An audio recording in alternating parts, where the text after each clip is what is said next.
여호수아 3장 5절 말씀입니다.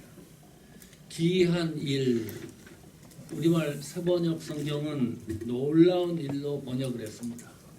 현대인의 성경은 그 기이한 일을 큰 기적으로 묘사를 했습니다.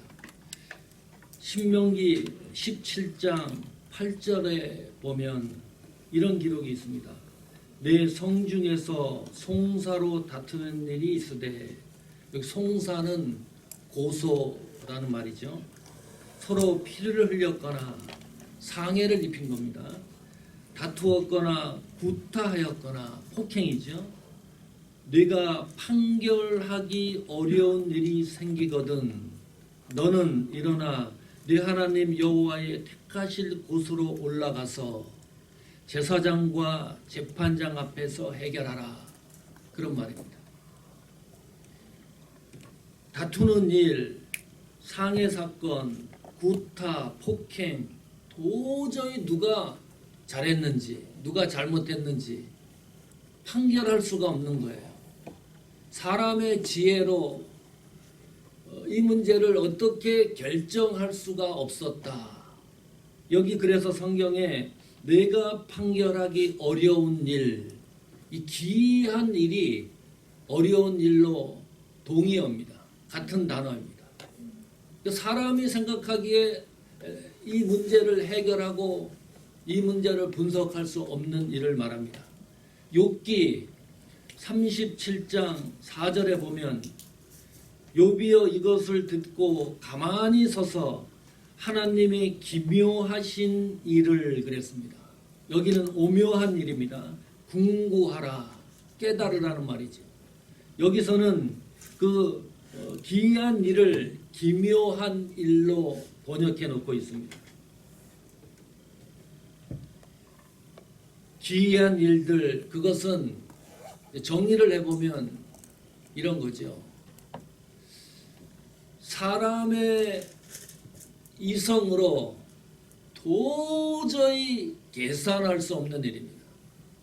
사람의 시각으로 도저히 분석할 수 없는 사건, 인간의 언어로 도저히 표현할 수 없는 일들이 성경의 여호수아 3장 5절에 나오는 기이한 일들입니다. 2022년 올 한 해 새벽이슬 교회와 그리고 여러분들에게 하나님께서 교회와 여러분들에게 기이한 일들을 행하실 것입니다. 아멘. 그렇게 되기를 축복합니다. 아멘. 그뿐만이 아닙니다. 이때까지 여러분들이 도저히 인간의 의지와 생각과 방법과 지혜와 모든 걸 동원해도 해결할 수 없는 일들이 기이하게 처리될 것입니다. 아멘. 그렇게 되기를 축복합니다. 아멘. 자, 그런데 왜 성경이 여호와께서 우리에게 새벽이슬 교회에 또 여러분들에게 기이한 일들을 행하신다고 기록해 놨을까요? 그 이유가 뭘까요?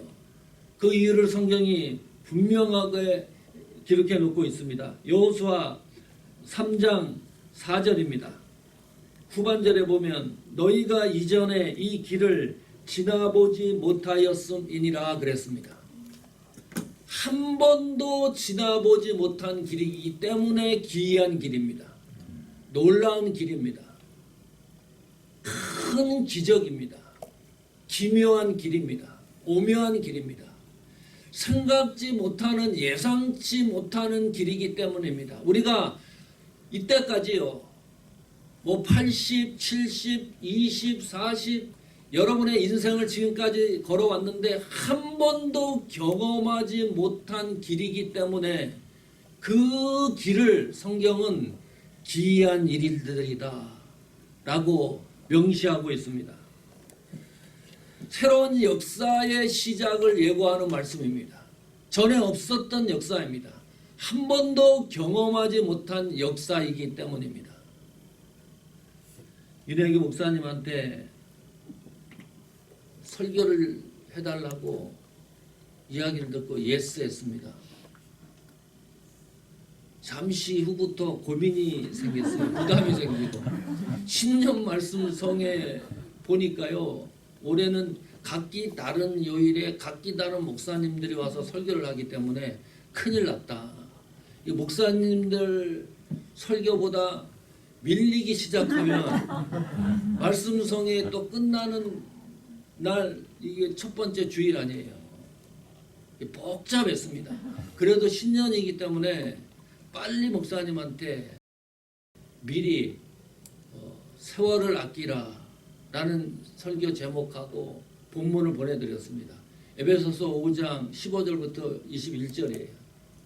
목사님한테 회신이 왔어요. 앞불사 신년 새벽 이슬교회의 주제 성경이래요. 고민을 또 했어요. 제가 아끼는 설교이기 때문에 이 말씀 좀 하면 좋겠다 생각을 하고, 그래 목사님한테 그랬어요. 내가 그러면 목사님이 첫 주에 설교를 했으니 그 설교 다 들어보겠다. 똑같은 본문이지만 내용이 다르면 내가 이 말씀 한번 전해보겠다 라고 말씀을 드렸어요. 근데 곰곰이 생각해 보니까 예의가 아닌 것 같아요. 왜냐하면 새벽예술교회 성도 여러분과 목사님이 기도하면서 말씀 표를 정하고 주제 성경을 정했는데 제가 거기에 숟가락을 하나 얹어놓는 기분이라 급히 본문을 이제 바꾸기 시작을 했어요. 성령론에 관한 설교를 할까 고민하다가 오늘 이 본문을 선택했는데, 그러니까 오늘 이 본문 이 말씀은 저도 예상치 못한 기이한 설교가 될 것이다. 그런 기대를 하는 거예요. 이 말씀을 통해서. 자, 그런데 하나님께서 새벽이슬 교회와 여러분들에게 기이한 일들을 행하신다 그랬는데 이건 역사의 큰 변혁이잖아요. 그러면 하나님 역사의 시작전부터 지금 여기까지 흘러내려온 그 역사적 과정을 좀 살펴볼 필요가 있다. 그 과정을 관찰해 보겠습니다. 여호수아 1장 1절입니다.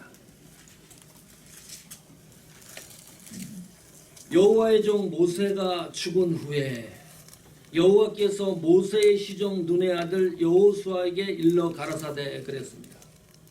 자, 여호수아 1장 2절도 반복되는 문장이 있습니다. 내 종 모세가 죽었으니. 어떤 느낌이 드나요? 어떤 감정이 드나요? 어떤 이 말씀을 읽고 정서적 감동이 있나요?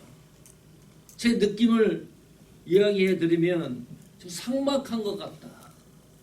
죽음이라고 하는 것이 이 단어가요, 유쾌하지 않은 단어이기 때문입니다. 그리고 삭막하기도 하고 황량하기도 하고 허무하기도 하고 또 슬픈 감정도 느낄 수 있습니다. 이게 저만의 감정일까요? 모세가 죽었으니, 또 여기 1장 2절에 보면 다시 여호수아 1장 2절입니다. 내 종 모세가 죽었으니 이제 너는 이 모든 백성으로 더불어 일어나 이 요단을 건너 내가 그들 곧 이스라엘 자손에게 주는 땅으로 가라. 이 말씀을 어떻게 이해하시나요? 이런 거죠. 자, 모세가 120세에 죽었다. 그러니 모세가 죽은 것에 대해서 이제부터는 더 이상 미련을 갖지 마라. 이제 새로운 시대의 여호수아가 이 역사를 이끌어 가는데 그 여호수아에게 집중하라. 그런 말씀이잖아요. 저만 느끼는 건가요? 2022년 오늘 말씀을 듣는 이 순간 우리가 공유하는 정서일지 모릅니다. 그렇다면 그 당시 이스라엘 백성들의 감정은 어땠을까? 이 말씀에 대해서. 모세가 죽은 후에 내 종 모세가 죽었으니, 이 말씀을 그 당시 이스라엘 백성들은 어떻게 느꼈을까? 그 정서가 궁금한 거예요. 지금 우리의 정서와 같았을까? 생각이. 신명기 34장 7절입니다. 구약성경 신명기 34장 7절에 보시면 모세의 죽을 때 나이 120세나 그 눈이 흐리지 아니하였고 기력이 쇠하지 아니하였더라. 이런 기록이 등장합니다. 여기 다시 보면 모세의 나이가 120세입니다. 오래 살았습니다. 모세 할아버지. 자, 그런데 그 눈이 흐리지 아니했다. 신기하지 않습니까? 제 나이가 한국 나이로 61세, 미국 나이로 60인데요. 이 새벽이슬 교회에서 설교할 때 처음 와서 영상을 보니까 자꾸 제가 성경책 볼 때 이렇게 했어요. 이렇게 하다가 이렇게 썼다가 꼴보기 싫더라고요. 영상을 보는데 우리 교회에 북가주에 사는 오소미 박사님이 26년 그 직위입니다. 예배를 드렸는데 설교할 때 이렇게 하는 걸 보더니 화가 나가지고 당장 그 샌프란시스코로 올라오라고 그 지난해 1월 달인가 방문을 했어요. 안경을 2개를 맞춰줬어요. 제 안경이 3개입니다. 지금은 여러분 깜짝 놀랐죠. 그 예면하지 않은 분들은 몰랐을 텐데 한 번도 제가 이렇게 한 적 없어요. 요 밑에 돋보기가 달려 있어요. 잘 보입니다. 그리고 독서 안경도 또 새로 맞추고 또 일반 안경도 있습니다. 3개를 끼고 왔다 갔다 하는데요. 이 모세 할아버지는 아무리 생각을 어떻게 120세나 된 할아버지가 눈이 2.0이냐. 조그만 글씨도 돋보기 없이 다 보는 거예요. 신기하지 않습니까? 이 할아버지가. 연세가 이렇게 많은데 그 다음 성경은 더 기가 막혀요. 눈이 흐리지 아니하고 기력이 쇠하지 아니했다. 힘이 젊은 청년과 같았다. 연세가 있는데. 이 말이 무슨 말인가요? 이 모세 할아버지는 병고로 사망한 것이 아니다. 어떤 사고로 죽은 게 아니에요. 어떤 문제로 이 120세 모세 할아버지가 즉사한 것도 아닙니다. 전염병이 걸려서 돌아가신 것도 아닙니다. 그렇다면 하나님이 급히 데려갈 수 있는 상황입니다. 하나님이 모세 할아버지를 급히 데려갔구나. 급히 컴백하라고 했구나. 하나님 나라로. 그 시작점에서. 그래서 쓸 것 같아요. 모세야 너 애쓰고 수고했다. 광야에서 얼마나 지지고 볶고 그 엉터리 같은 이스라엘 백성들을 다듬고 다듬어서 그런 헌신과 수고를 하지 않았느냐. 이제 급히 하나님이 모세 할아버지를 데려가서 평안케 한 것이 아닐까. 자, 모세 할아버지가 죽은 이후에 신명기 34장 8절을 다시 보십시오. 성경은 이렇게 말씀하고 있습니다. 이스라엘 자손이 모압 평지에서 애곡하는 기한이 맞도록 모세를 위하여 30일을 애곡하니라 그랬습니다. 그러니까 정확한 거지요.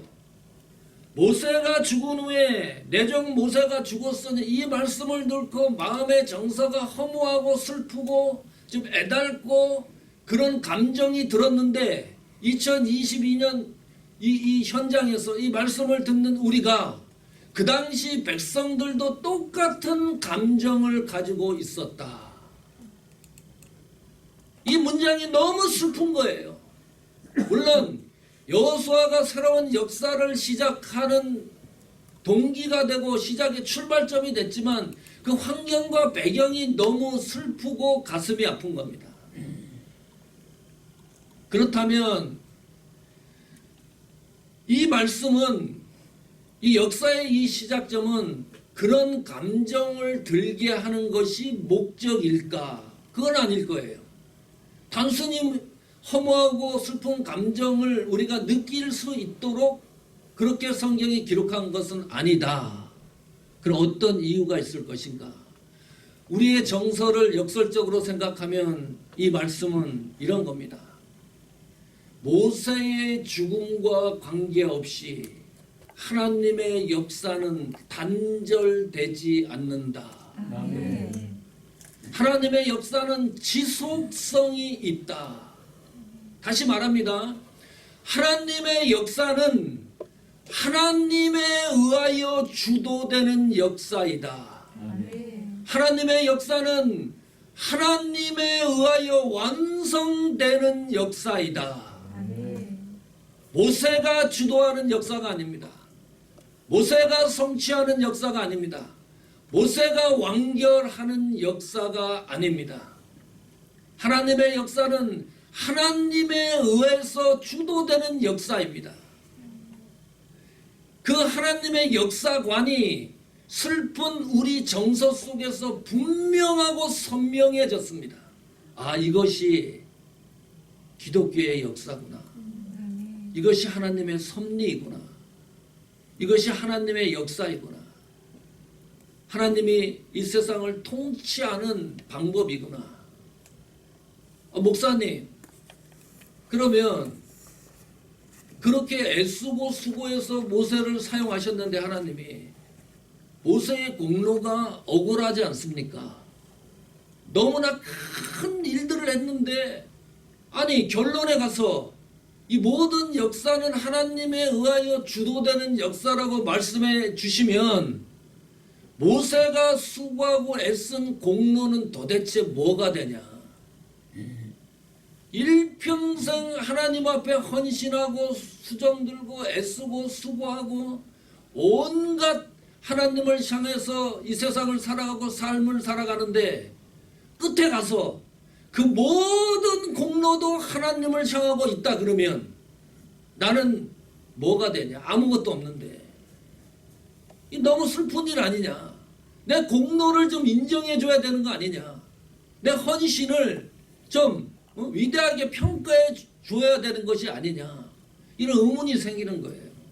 하나님의 역사관 앞에서 하나님이 섭리하고 통치하시는 방법에 대해서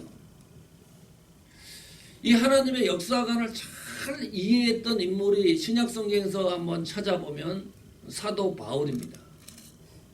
바울은 기독교 역사에 없어서는 안 될 인물입니다. 너무나 큰 일들을 했습니다. 보통 공로가 아닙니다. 바울을 빼놓고 기독교 역사를 논한다는 것은 말할 수 없는 일입니다. 선교에서도 그렇고 초대교회 역사에 있어도 그렇고요. 그뿐만이 아닙니다. 논리적으로 이성적으로 기독교의 모든 하나님의 말씀을 바울 서신서가 히브리서까지 하면 14권을 썼어요. 보통 인물입니까? 그 공로가 상상을 초월하는 거죠. 그런데 바울은 단 한 번도 자기 자신의 입으로 자신의 공로를 위대하게 평가한 일이 없습니다. 희한하지 않습니까? 그만큼 그 정도 바울이 헌신하고 공로를 세웠으면 제발 나를 좀 알아달라. 사람들이 인정을 해줘요. 바울을. 또 바울이 신적 권능도 있었던 사람 아닙니까?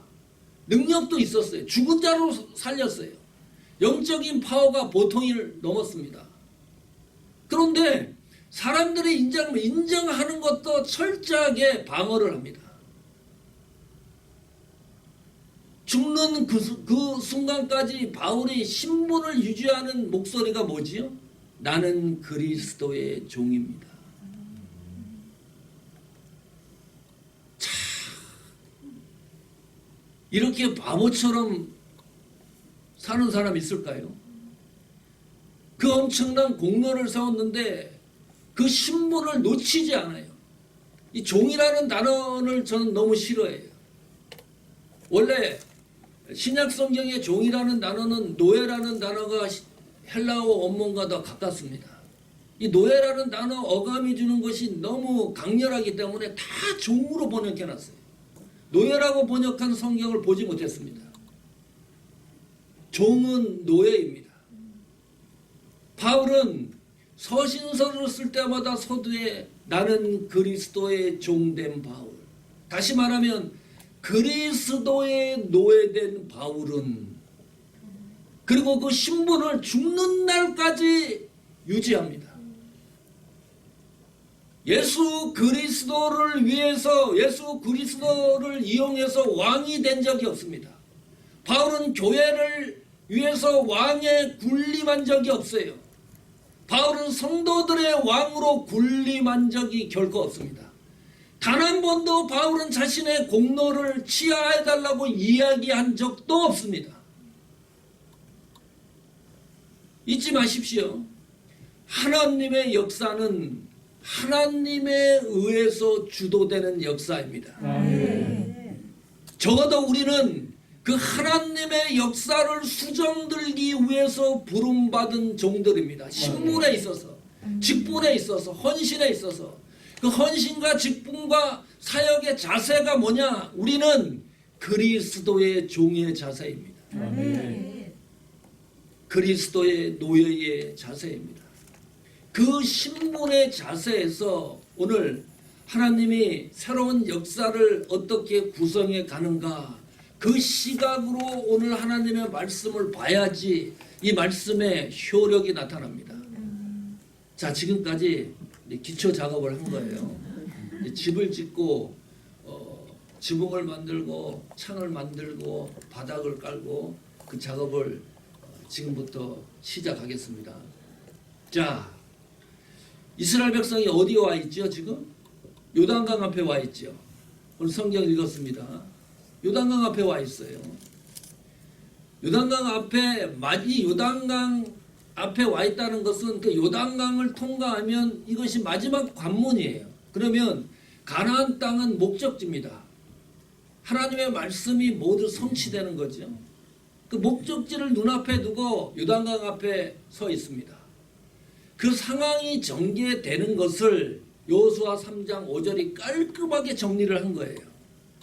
그것은 이 사건은 요단강을 건너 가나안에 들어가는 이 마지막 관문을 출입문을 통과해서 가게 되는 그 일은 하나님의 기이한 일이다. 하나님의 놀라운 일이다. 하나님의 큰 기적이다. 하나님의 기묘한 일이다. 하나님이 하시는 오묘한 일이다. 인간의 이성과 지식으로 도저히 설명할 수 없는 일들이다. 그것이 여호수아 3장 5절의 말씀이 아닙니까? 자, 그러면 이 말씀이 새벽이슬 교회와 여러분에게 효력으로 나타나려고 하려 그러면 어떻게 해야 되느냐? 이 말씀이 내 것으로 역사하게 만들려면 어떤 방법을 취해야 되느냐? 방법론적인 문제지. 네 가지 키워드를 말씀드리려고 합니다. 첫 번째 키워드입니다. 기다림입니다. 지시 기다림으로 설명됩니다. 여호수아 3장 1절 보시죠. 여호수아가 아침에 일찍이 일어나서 이스라엘 사람들로 더불어 신딤에서 떠나 요단에 이르러서는 건너가지 아니하고 거기서 유숙하니라 그랬습니다. 단순하게 보면 뭐 그럴 수 있겠다 생각할 수가 있는데 왜 요단강 앞에서 멈춰 섰을까요? 왜 유숙하고 있었을까요? 바로 건너가면 되는데, 바로 건너가면 가나안 땅인데 며칠 동안 있었어요? 3일 동안을 머뭅니다. 여호수아 3장 2절 보시면 3일 후에 유사들은 관리인입니다. 진중으로 두루 다니며 그랬습니다. 3일 후부터 움직이기 시작을 해요. 이상하지 않습니까? 1절, 2절 사이 행간을 잘 보십시오. 이 공간을. 1절, 2절 사이에 3일이라는 세월, 3일이라는 시간이 묶여 있는 거예요. 그 눈으로 확인할 수 있습니까? 그런데 그 3일 동안 행적이 성경에 기록이 없어요. 그냥 유숙하니라. 성경이 거기서 멈춰섰어요. 그리고 3일 후에 움직이기 시작을 해요. 무슨 일이에요 도대체? 그 3일 동안 도대체 무슨 일이 일어났을까? 아무 성경이 말씀하고 있기 너무 정적이고 개미 한 마리 기어가는 소리도 기록되어 있지 않습니다. 바람에 나부끼는 낙엽 떨어지는 소리도 기록되어 있지 않습니다. 그냥 1절, 2절 그 행간 3일이 그냥 묶여 있어요. 자, 여호수아 1장 2절을 다시 가보시면 모세가 죽었으니 이제 너는 이 모든 백성으로 더불어 일어나 이 요단을 건너 내가 그들 곧 이스라엘 자손에게 주는 땅으로 가라 그랬어요. 여호수아 1장 2절에 이미 그냥 가면 되는 길입니다. 멈춰설 이유가 없어요. 왜요? 여호수아 1장 2절에 너희 자손에게 요단을 건너 내가 그들 곧 이스라엘 자손에게 주는 땅으로 가라고 명시를 했기 때문에 거기에 유숙할 일도 없고 3일 동안 머무를 이유도 없는 거예요. 그냥 가면 되는 길인데 3일 동안 그냥 요단강 앞에서 묶여있는 이스라엘 백성들입니다. 이유가 뭘까요? 간단합니다. 하나님의 결재가 떨어지지 않았기 때문입니다. 요단강을 건너 가나안 땅으로 가는 것은 변하지 않는 하나님의 목적 지향적인 하나님의 말씀입니다. 그러나 요단강을 건너는 그것은 그 순간에 하나님의 결재가 떨어져야 되는 거예요. 하나님의 지시가 떨어져야지 움직이는 거예요. 그 3일의 침묵 기간은 하나님의 지시를 기다리는 순간입니다. 성도 여러분 잘 기억하십시오. 하나님의 음성을 들을 때는 침묵을 좀 하면 좋겠다. 이 예수 믿는 사람이 너무 말이 많아요. 기도할 때도 어떨 때 너무너무 말이 많아요. 하나님이 귀가 없다고 생각을 하는지 좀 침묵할 때도 있으면 좋겠다. 그래서 한번 해보려고 그래요. 주일날 침묵주일 해가지고 설교하는 목사님하고 말을 안 하는 거예요. 성도들이 와서도 인사해도 눈으로 인사하고 아무 말을 안 하고 그냥 말씀 듣고 찬양할 때도요 입 벌려 찬양하는 게 아니라 속으로 찬양하는 거예요. 기도도 속으로 하고 좀 무릎 꿇고 하나님의 음성을 듣는 그런 자세가 왜 이렇게 분주하고 바쁜지. 신앙의 중요한 초점이 뭡니까? 하나님의 음성을 듣는 거 아닙니까? 하나님의 말씀으로 내가 감동을 받아야 그 말씀대로 움직이는 거 아닙니까? 지금 이스라엘 백성이 그거 아닙니까? 3일 동안 하나님의 지시를 기다리는 겁니다. 백지 상태에서. 시편 37편 7절에 보시면 시편 37편 7절입니다. 여호와 앞에 잠잠하고 참아 기다리라. 현대인의 성경은 이렇게 번역합니다.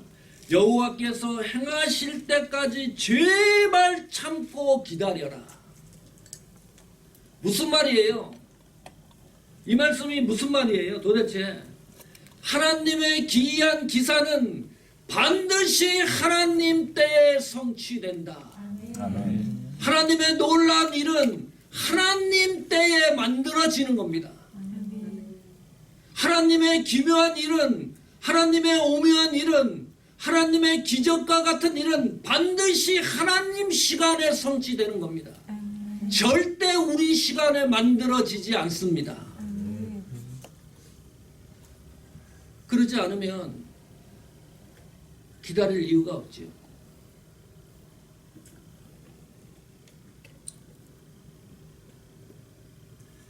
(3장 7절에) 보시면 여호수아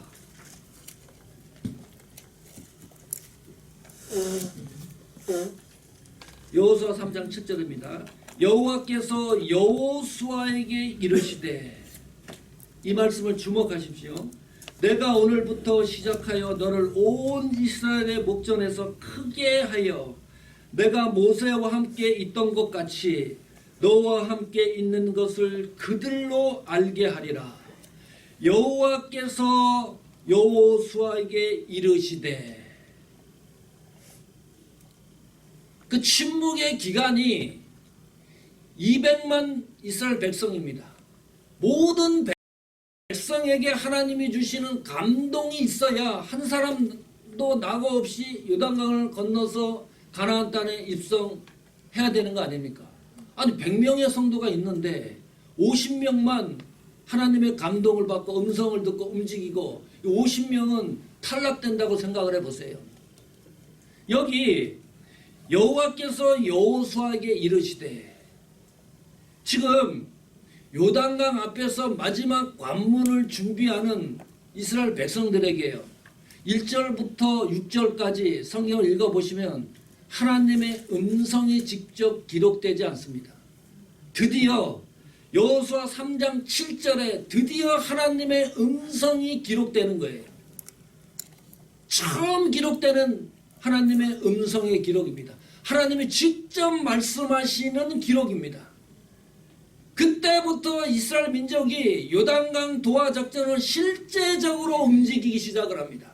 그 전에는 준비하고 실행하고 움직이지만 실제적이지 않았어요.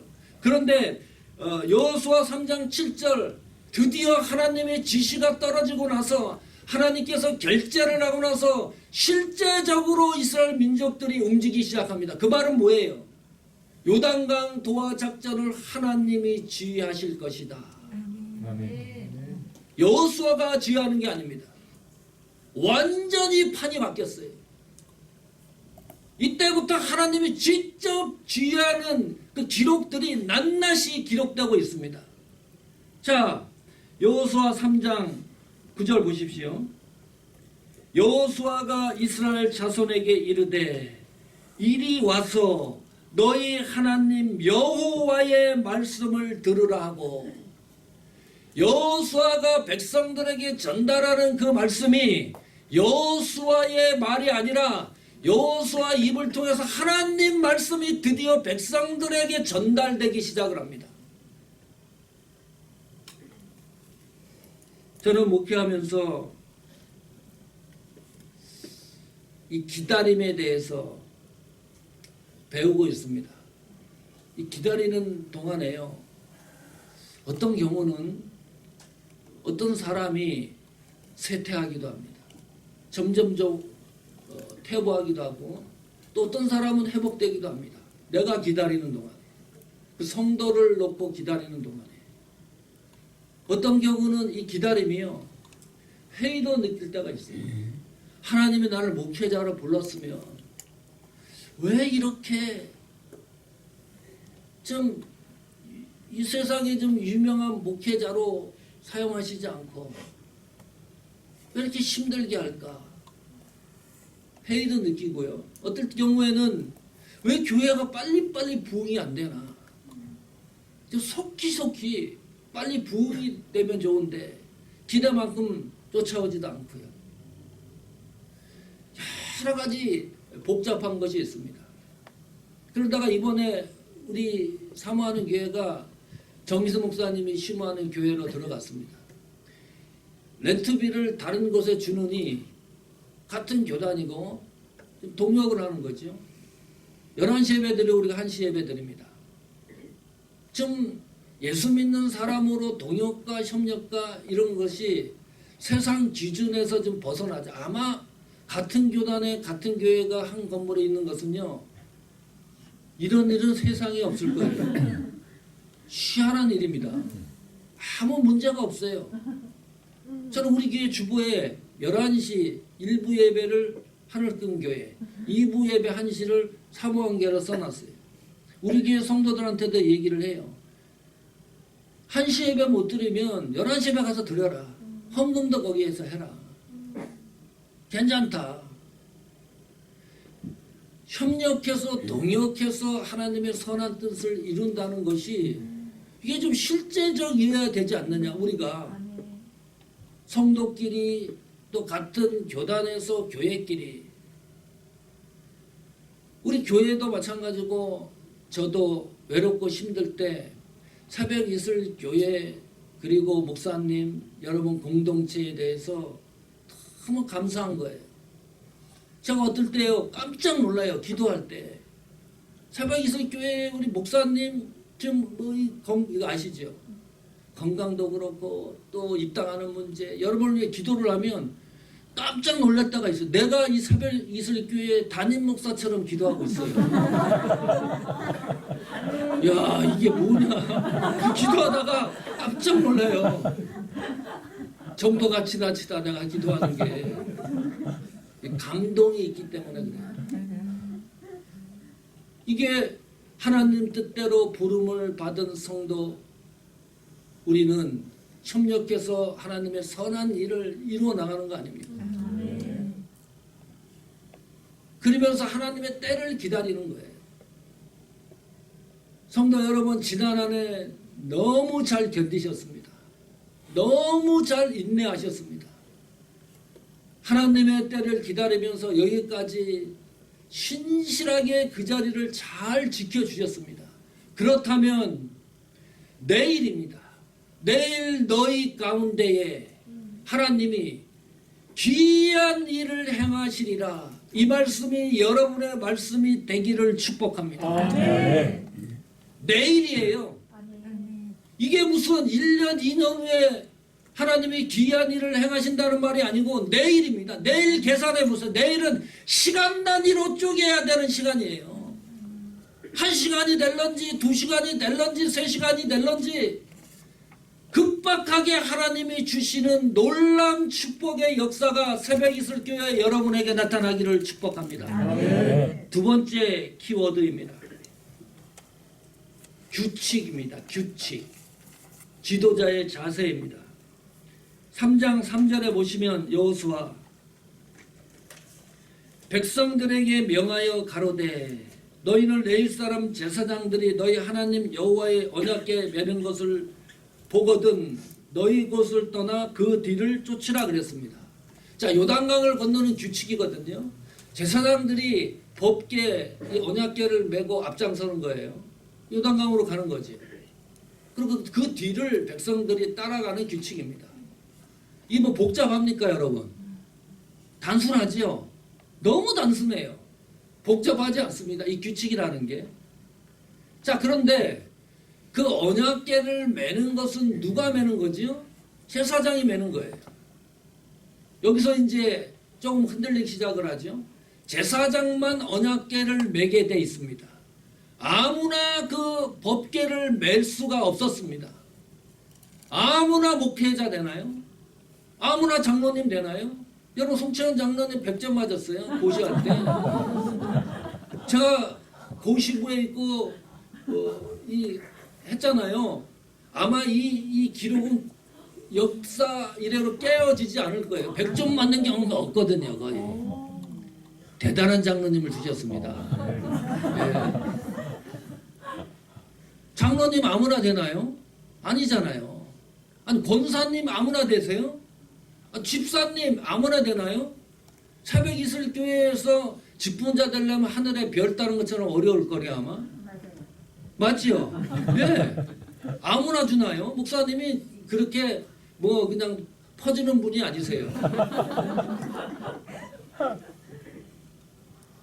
아무나 성도가 되나요?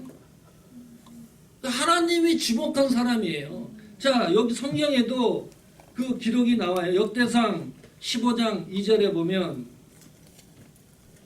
역대상 15장 2절에 가로되 레위 사람 외에는 하나님의 궤를 맬 수 없나니 이는 여호와께서 저희를 택하사 하나님의 궤를 메고 영원히 저를 섬기게 하였음이니라 하고, 또 정확하게는 레위 족속 고핫 자손이 언약궤를 메는 그 방법밖에는 없어요. 하나님이 택해서 세운 겁니다. 하나님이 지목한 사람들입니다. 하나님이 불러서 따로 세운 사람들입니다. 하나님이 지명한 사람입니다. 하나님이 불리한 사람들입니다. 아무나 언약궤를 맬 수가 없었습니다. 그 방법은 그 언약궤를 맨 제사장들 뒤를 쫓아가는 것이 이것이 규칙인데 그 언약궤를 맨 제사장들에게 내려진 책무, 직무가 있습니다. 그 직무가 뭐죠? 요단강으로 가는 거예요. 이게 또 너무 황당한 겁니다. 이 전쟁 중인데 아니 가나안이라고 하는 새로운 땅에 원주민이 없습니까? 그 들어가서도 복잡해지잖아요. 역사가. 그러면 전쟁이에요. 그럼 하나님은 전쟁 중인데 법궤를 메고 그냥 가라 그러시는 거니까 이 전쟁을 하는 방법이 너무 방향성이 틀린 거예요. 그 언약궤 법궤 안에는 십계명 돌판이 들어있고 그리고 만나 항아리가 들어있고 아론의 쌍난 지팡이가 들어있습니다.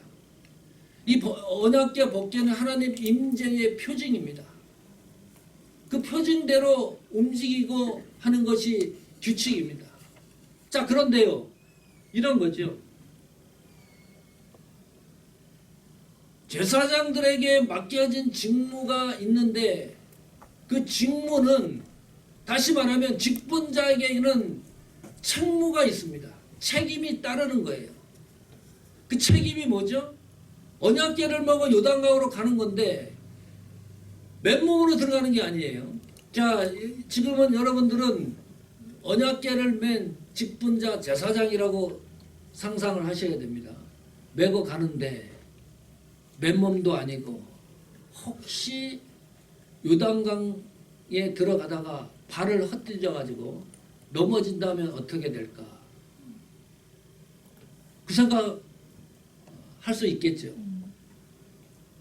혼자도 아니고 또 같이 언약궤를 메고 가다가 쓰러질 수도 있고 이 요단강물이 길을 낸다는 거거든요. 그리고 이 질척질척한 게 아니고 나중에 성경 읽어보시면 마른 땅입니다. 그냥 일반적인 땅처럼 만들어놨어요. 하나님이. 이 물이 갑자기 액체가 고체가 되는 거예요. 이 소설도 아니고요. 갑자기 바위처럼 딱 이게 굳어지는 거잖아요. 그래야 거기 길이 내서 이스라엘 200만이라는 백성들이 그 길을 통해 가나안으로 들어가는 거니까. 이게 들어가긴 들어가는데 고체로 굳어지지 않는다면 별 상상과 생각을 다 했을 거예요. 자, 적어도 지도자에게는 하나님을 신뢰하는 믿음이 없으면 앞장서서 갈 수가 없다. 믿음이 100이라고 하면요 50% 70% 믿음 가지고는 절대로 요단강에 발을 담글 수가 없다. 하나님을 신뢰하는 믿음이 100이어야 가능한 거예요. 지난 연도에 저에게 김경자 사모님 둘째 아드님이 안수 집사님으로 크리스마스 주일에 임직을 했습니다. 그 와이프 집사님은 권사님으로 취임을 했고요. 임직식을 하고 저희 집을 방문했는데 인사차. 그래 행복합니까? 안수 집사님이 돼서. 김우열 집사님이 말씀하세요. 그 다음 주일부터 새벽 5시 30분에 교회에 가야 된대요. 주일날. 왜냐? 주차 요원으로 헌신을 시작을 하는 거예요. 새롭게 임직받은 장로님 비롯해서 새로운 그 직분자들 며칠 동안 할까요? 1년 동안 한대요. 그 교회가 사이즈가 큰 교회입니다. 그럼 저기다가 파킹을 해놓고 본당까지 걸어오기 힘드니까 누가 또 거기 서틀버스로 가서 데려다가 본당 앞까지 내려다주고 또 주차장에 들어오는 차들 다 이거 정리를 해야 되고 새벽 5시 30분부터 시작을 해서요 오후 2, 3시에 끝난대요. 돈을 받습니까? 월급을 받습니까? 1년 동안. 왜 그 일을 해야 되나요? 안수 집사님이. 왜 그 일을 해야 되나요? 새로 임직하신 장로님이. 왜 해야 되는 거죠? 안수 집사님이기 때문에 하는 거예요. 누구나 다 헌신할 수 있지만 교회 규칙에 새로 임직을 받는 새로운 직분자들은 1년 동안 그 일을 해야 된다. 규칙이 있기 때문에요. 1년 동안 그 헌신을 해야 되는 거예요. 성도 여러분, 직분자가 언약궤를 메고 한 발 앞으로 다가가지 않으면 이스라엘 공동체가 하나님이 행하시는 귀한 역사를 경험할 수가 없습니다. 직분자가 움직이는 것이 한 발 앞서 움직이는 것이 아무것도 아닌 것 같지만 그 한 발 앞서 움직이는 그 역사가 새벽 이슬교회 온 지체 공동체들이 하나님의 놀라운 일들을 경험해 나가게 하는 축복입니다. 아멘. 기묘한 일을 오묘한 일, 큰 기적을 경험해 나가게 하는 그 놀라운 일들이 벌어지기를 2022년도에 그렇게 되기를 축복합니다. 아멘. 세 번째 키워드는 질서입니다. 저는 새벽 이슬교회 직분자뿐만이 아니고 온 성도들이 올 한 해에 하나님 말씀대로 움직이는 그런 걸음이 되기를 축복합니다. 아멘. 기도하는 직분자, 기도하는 성도가 되십시오. 아멘. 여러분의 믿음을 눈으로 확인시켜주는 그런 놀라운 신앙인이 되십시오. 아멘. 질서인데 이 세 번째 키워드가 3장 4절 보실까요?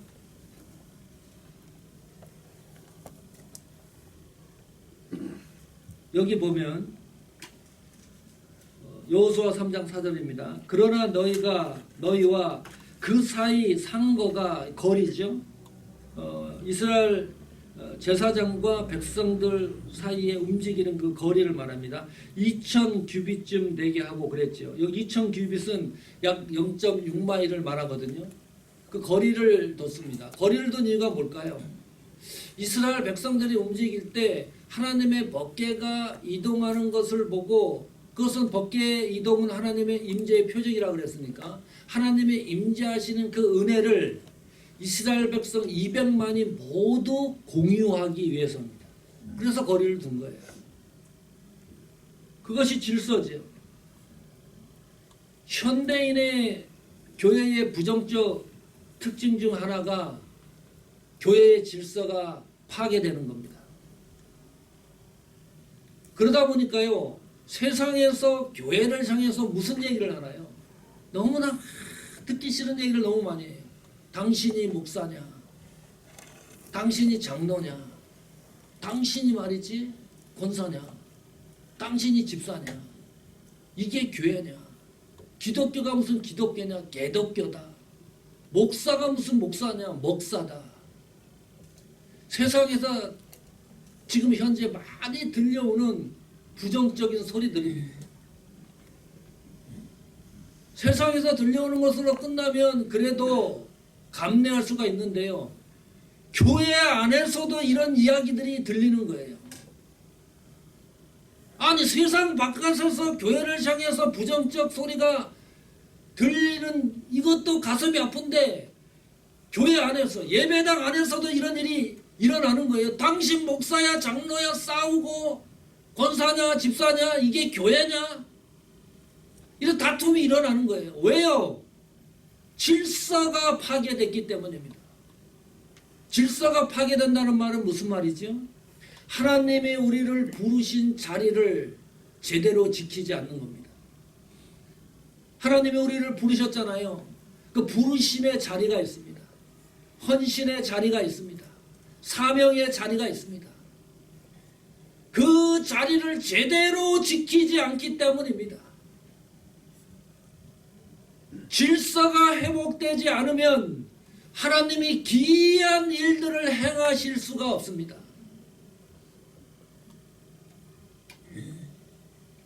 질서가 회복이 돼야 하나님이 오묘하고 기적적 같은 큰 일들을 행하신다고 오늘 말씀하지 않습니까? 내 자리가 어떤 자리인가 체크해 보십시오. 하나님의 부르심의 자리가 나는 어떤 자리인가. 그래서 누가 뭐래도 목사는 목사다워야 됩니다. 장로님은 장로님다워야 됩니다. 누가 뭐라든 권사님은 권사님다우셔야 돼요. 집사님은 집사님다우셔야 돼요. 세상이 아무리 썩어도 아무리 이상한 소리를 해도 교회는 교회다워야 합니다. 아멘. 그래야 하나님이 기이한 역사를 하나님 손에서 일구어내시는 일입니다. 아멘. 그것이 질서입니다. 질서를 지키다 보면 하나님의 음성을 듣다 보면 어떤 경우에는요 내가 손해를 보는 경우도 있습니다. 시간적인 손해, 물질적인 손해, 많은 손해를 보는 경우가 있습니다. 그 질서를 지켜나가는 가운데. 그런데요 참 이상합니다.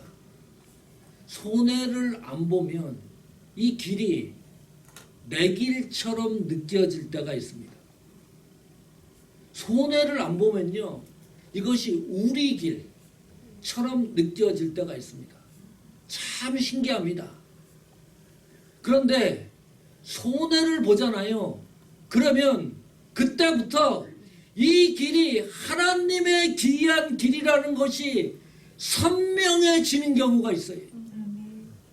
내가 손해를 보고 교회가 손해를 보고 이게 뭐 완전히 너무너무 힘들고 지치고 망하는 것 같고 너무너무 압축되는 것 같고 손해를 보는 것 같은데 잠시 후에 보면요 그 길이 하나님이 기묘한 길이라는 것이 너무나 선명해진다니까요. 아멘. 아멘. 경험하는 거 아닙니까 우리가. 우리의 하나님이 부르신 질서가 있다. 여호수아 3장 2절 보시면 3일 후에 유사들이 진중을 다니며 그랬습니다. 유사는 정해진 직무를 관리하는 그 공무원입니다. 하나님의 공무원입니다. 그 유사들이 움직이면서 하나님의 역사가 이제 시작되고 실행되는 거 아닙니까? 이 중간 역할을 하는 사람이 유사입니다.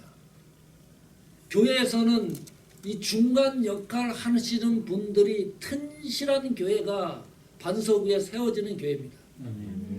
이 유사들이 많은 교회가요 질서가 혼돈스러우면 이 유사들이 질서를 정해줘요. 어떻게 요단을 건너 가나안에 들어가야 되는지 그런 거를 명쾌하게 설명해줘 가지고 문제를 해결해 나갑니다. 유사가. 저도 목회하면서 유사가 있습니다. 어르신들이 있습니다. 권사님한테 가면요 제가 상상하지 못하는 신앙의 교훈과 방향성을 발견할 때가 한두 번이 아닙니다. 가능하면 여러분 새벽 이슬 교회의 유사가 되기를 축복합니다. 아멘. 3장 17절에 보면 여호수아 3장 17절입니다. 여호와의 언약궤를 맨 제사장들은 요단 가운데 마른 땅에 굳게 섰고 온 이스라엘 백성은 마른 땅으로 향하여 요단을 건너니라 하고 기록해 놓고 있습니다. 현대인의 성경으로 읽어야 더 저희가 빠르게 이해를 하는데요. 이런 거예요. 그들이 마른 땅을 밟고 건너가는 동안 여호와의 법궤를 맨 제사장들은 모든 백성이 완전히 건너갈 때까지 요단강 한 복판에 서 있었다. 멋지지 않습니까? 법궤를 맨 제사장 직분자들이요 움직이는데 저는 그냥 쑥 요단강을 가로질러 가나안으로 입성하는 줄 알았어요. 그런데 이 요단강물이 마르고 그 중간에 서가지고요. 그 이 환경과 풍경을 상상해 보십시오. 얼마나 멋있는 장면입니까?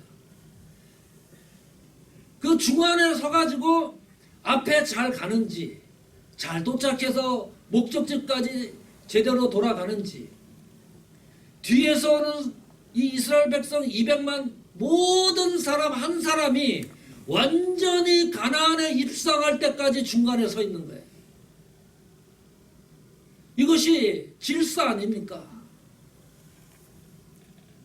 성도 여러분, 새벽 이슬 교회에 이 질서를 통해서 역사하시는 하나님의 기이한 축복의 역사가 올 한 해에 나타나기를 축복합니다. 아멘. 그대로 되기를 축복합니다. 아멘. 네 번째 키워드는 성결입니다. 여호수아 3장 5절 다시 보시면 전반절에 이렇게 기록해 놓고 있습니다. 그러나 너희와 그 사이 상거가 5절이라 그랬죠. 네, 이렇게 실수할 때가 있어요. 여호수아 3장 5절 여호수아가 또 백성에게 이르되 너희는 스스로 성결케 하라. 자, 성결이라고 하는 단어의 의미가 뭐죠? 거룩, 분리, 신성, 그것이 성결의 의미입니다. 하나님 관점에서 이 단어가 이제 사용이 되면 거룩이라는 단어, 성결이라는 단어가 하나님 시각에서 사용이 되면 점과 흠이 없는 완전히 깨끗한 상태가 성결입니다. 그것이 거룩이에요. 그러면 그 말은 무슨 말이죠? 우리 스스로 성결케 되는 경우는 제로입니다. 그렇게 될 수가 없어요. 우리 스스로 하나님 앞에 거룩게 되어지는 방법이 없습니다. 그런데 오늘 성경에 보면 너희는 스스로 성결케 하라 이렇게 말씀하고 있어요. 그러니까 우리가 생각하는 성결의 의미와 하나님의 관점과 이것이 충돌을 일으켜요. 이 모순된 게 아니냐. 우리는 스스로 성경해질 수가 없는데 왜 성경이 스스로 성결케 하라고 말씀하시는 것일까? 이스라엘 백성들은 구약시대에 행위적으로 성결케 하는 방법이 몇 가지가 있었습니다. 그 가운데 하나가요, 옷을 빠는 거예요. 어떤 아주 긴박한 일이 준행될 때, 신앙의 결단을 내릴 때 행위적으로 어떻게 하느냐 하면 옷을 빨아요. 세탁하죠. 그 새 옷을 또 갈아입습니다. 그리고 남성들 같은 경우는 여성을 멀리하고 그 행위적인 성결에 이르는 방법론적인 것인데 아무리 생각해도 그 방법론적인 행위적인 것을 말씀하는 것 같지는 않아요. 이 말씀에서. 그러면 다른 의미가 있을 거다. 다른 의미가 있을 거라고 생각을 해보니까요. 너희 스스로 성결케 하라고 이스라엘 백성들에게 말씀하신 내용으로 봐서 적어도 이스라엘 백성들은 이 성결이라고 하는 의미를 잘 알고 있다. 이 전제가 포함된 내용입니다. 그래야 너희 성결해라. 성결해야 되지 않느냐. 그 의미를 알고 있는 사람한테 이 얘기를 해야 이 말씀의 효력이 나타나는 거잖아요. 전혀 모르는 사람한테 얘기를 하면 방법이 없는 거죠. 그러니까 이스라엘 민족은 잘 알고 있는 거예요. 어디서? 광야 40년 동안 그 광야 생활하면서요. 성결이 무엇인지를 알고 있습니다. 그 학습 효과가 있는 거예요. 40년 동안. 결론을 내리는 거예요. 이스라엘 백성이 성결이 뭐냐? 하나님을 원망하면 되는 일이 없다. 이거 광야 40년 동안 배운 거예요. 또 있습니다. 하나님 말씀대로 하지 않으면 정말 되는 인생, 되는 일이 없다. 이거 배웠어요. 광야 40년, 그러면 하나님이 광야 40년 동안 이스라엘 백성이 범죄해서 그 광야 생활을 하게 했던 최종 목적이 뭐냐? 하나님의 관점은 뭐냐? 하나님의 관점도 똑같아요. 내가 너희에게 인생을 살아가는데 이 세상을 살아가는데 떡으로만 사는 것이 아니라 뭐라 그랬어요? 하나님의 말씀으로 사는 방법을 가르쳐 주셨다. 이것이 다 통하는 겁니다. 애굽에서 가나안까지 거리가 정상적으로 가면 397마일입니다. 여기서 샌프란시스코가 400마일이 좀 넘죠. 그러면 자동차로 천천히 휴게소 들리고 가더라도 7시간, 8시간이면 샌프란시스코 도착해요. 걸어서 간다? 몇 개월 걸릴까요? 빨리 가면 2개월 걸립니다. 더 천천히 간다 그래도 3개월. 그보다 더 늦게 간다 그러면 4개월 걸릴 거예요. 그러면 가는 거리입니다. 그 아주 짤막한 거리인데 범죄로 광야 생활을 하잖아요. 40년 동안. 그런데 이게 또 놀라운 겁니다. 그 40년 동안에요. 하나님이 이스라엘 백성들에게요. 은혜를 쏟아붓는 거예요. 물이 나올 수 없는 환경인데 바위를 치면 생수가 나와요. 전 지금 집에서 수돗물 안 마셔요. 정수기물 먹든지 그 바울에 있는 물 먹지요. 이스라엘 백성은요, 바위를 치면 거기서 생수가 그냥 나와요. 아침에 일어나면 대문을 열면, 문을 열면 먹을 것이 앞에 갖다 와 있어요. 먹고 사는 일이 걱정이 없었다니까요.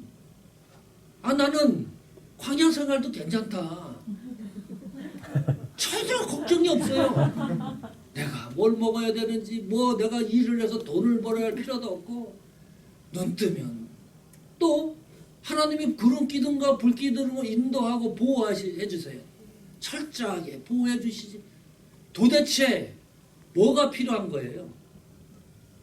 이 범죄에서 광야 생활을 힘드는 것이 아니라 이스라엘 백성들은 하나님의 은혜를 너무나 많이 깊게 체험했던 민족들입니다. 그 순간에요. 가장 복잡하다고 나는 생각하는 순간에 하나님이 은혜를 쏟아부었어요. 무슨 말이에요? 내 스스로 성결케 하라. 이 말은 그 하나님의 은혜의 자리로 다시 돌아오라. 광야 생활에서 잊어버렸던 하나님이 쏟아부었던 은혜의 순간으로 다시 컴백하라는 것이 성결이라는 의미입니다. 우리 스스로는 성결케 될 수가 없지만 하나님의 은혜로는 가능하기 때문입니다. 요즘은요, 현대교회 강단의 약점이 저희들이 다 공감하는 것들입니다. 너무 약해졌어요. 복음이 너무 시장 통해서 파는 싸구려 물건처럼 됐어요. 1+1이에요. 더 물어줘요 또. 이 중심이 아니고. 자, 교회에 오셔서 예배드리고 하는 여러분의 기대감은 어떤 기대를 갖고 있습니까? 예배드리고 말씀 듣는 기대감이 어떤 느낌을 받습니까? 지금 강단에서 목사님이 지금 세상 살아가는 얘기를 좀 해주면 좋겠고, 윤리적인 얘기, 도덕적인 얘기, 철학적인 얘기, 인간관계 얘기를 해주면 너무 좋겠다. 게다가 이 강단이 공연장 같으면 얼마나 좋겠어요. 설교 시간에 즐겁고 기쁘고 스트레스 해소하고. 요즘 성도들이 그런 걸 요구하는 거예요. 우리 목사님 설교도 그렇게 해줬으면 좋겠다. 그러면 목사는 성경 연구할 이유가 없어요. 성경 하나 본문 정해놓고 책상에 앉아가지고 인터넷 뒤지면 세상 별 웃기는 얘기가 너무 많아요. 그 정리 쭉 해가지고 한바탕 웃겨드리고. 곰곰이 생각해 보세요. 그런데 복음은 그게 아니에요. 이 하나님의 말씀은 성경을 읽으면 읽을 때마다 분명하고 확실한 게 하나 있는데요. 복음은 죽느냐 사느냐 하는 문제를 다루는 것이 복음입니다. 아멘. 아멘. 웃기는 복음이 아니에요. 코미디 같은 복음이 아니에요. 그런 문제를 다루는 거예요. 주일날 와서 우리가 기대하는 게 뭡니까? 하나님이 나를 구속해 주셨다. 그 은혜를 다시 확인하는 거죠. 그 은혜를 일주일 동안 잃어버렸으면 다시 성결케 하는 거지요. 그 은혜로 스스로 성결케 하라는 말이 무슨 말이에요? 하나님의 말씀과 은혜로 성결케 되는 유일한 방법밖에 없기 때문에 그 방법을 주일마다 다시 확인하고 잃어버렸으면 다시 확인하고. 그래서 새벽이슬교회 윤혜교 목사님이 대단한 거예요. 복음의 메시지를 전하잖아요. 이 복음의 메시지가 시간이 짧게 전하든 길게 그 시간적인 문제를 말씀드리는 게 아닙니다. 이 복음적인 설교, 저도 목회자지만 이 복음적인 설교를 하려고 마음을 먹잖아요. 뒷심이 강해야 돼요. 뒷심이 없으면 이걸 끌고 갈 수가 없어요. 왜 그런지 압니까? 매일 똑같은 결론이라는 거지요. 무슨 얘기를 해요, 이 강단에서. 매주일 어떤 본문을 가지고라도 매주일 똑같은 결론을 내기 때문에 복음적인 설교하는 게 너무 힘든 거예요. 그 똑같은 결론이 뭐예요? 말씀드렸습니다. 우리가 그리스도의 공로로 구속받았지 않았느냐. 은혜가 약해졌으면 그 은혜의 자리로 다시 돌아오자. 그래서 다시 한번 힘을 모아서 하나님 앞에 영광을 드리는 삶을 살자. 이 이야기를 1년 52주 계속 그 결론에 도달하기 때문에 얼마나 대단한 설교자입니까? 복음적인 설교를 하는 목사님들이. 여러분들은 그 복음적인 설교를 듣기 때문에 너무 행복한 성도들입니다. 아멘. 이 새벽이슬교회의 자부심이라고 해도 과언이 아닙니다. 참 그래서요 부럽기도 하고, 여러분 이 새벽이슬교회와 성도들의 신앙생활을 지켜보고 바라보면, 그래서 하나님이 올 한 해에 새벽이슬교회를 통해서 하나님이 하시는 기이한 역사가 일어날 것이다 단정하는 거예요. 아멘.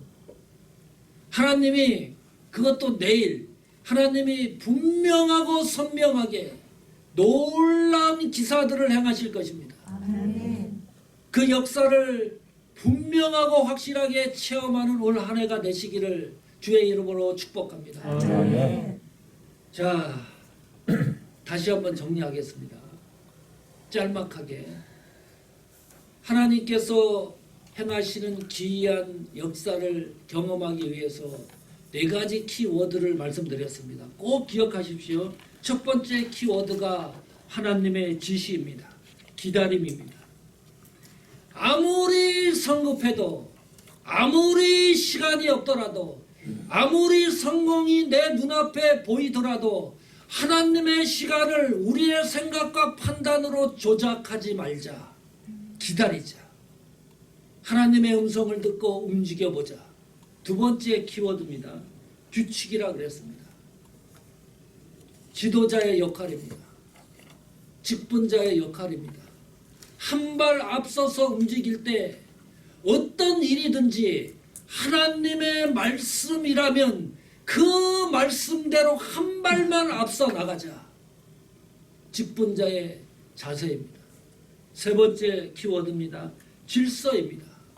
하나님이 새벽이슬교회에 불러주시고 나에게 맡겨주신 소명과 헌신과 사명의 자리가 있다. 이 자리를 올 한 해 꾸준하게 지켜보자. 흔들리지 않고 이 자질을 지켜나가 보자. 네 번째 키워드입니다. 성결입니다. 어떤 일이 있어도 지치거나 힘들 때가 있어도 하나님이 나에게 쏟아부었던 그 은혜의 자리로 빨리빨리 회복하자. 아멘. 아멘. 그 은혜와 복음으로 감당해 보자. 이 한 2022년을. 그래서 여호와께서 내일 너희 가운데에 기이한 일을 행하시리라. 놀라운 일을 행하시리라. 큰 기적을 행하시리라.